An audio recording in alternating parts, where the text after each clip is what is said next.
In this video, I'm going to show you step by step how to turn your boring desktop into something that looks really awesome. We'll make your notification panel look like clear glass, and we'll also upgrade the start menu so it feels modern and tidy. Don't worry, it's super easy. Just follow along with me. First, open your browser and quickly search for the Windhawk tool because we'll need it to make your desktop look insanely clean.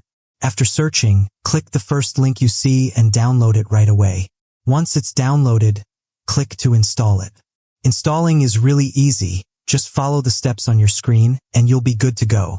After installing, open Windhawk. A page will pop up here. Select the Browse for Mods option. We're going to install 3 mods. First, go into the details of the Start menu styler and click Install. Once it's installed, go into Settings, find the Theme section, and pick Windows Glass or something similar. Now your Start menu looks way better. Next, go to the Taskbar styler details. Just click Install and let it finish. After that, go into Settings, find the Theme section, and choose Simply Transparent. Boom, your taskbar already looks much cleaner.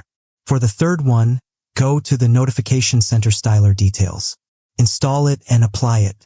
At this point, your desktop already looks pretty clean, but we're not done yet. It's about to look even better. Now, search for Microsoft Store on your PC and open the official store. Then, install the Lively Wallpaper app. After installing, open it.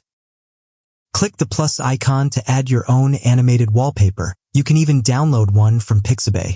Once you add the wallpaper, click OK. Now you have a really nice animated background. Alright, moving on, open your browser and download the RoundedTB app.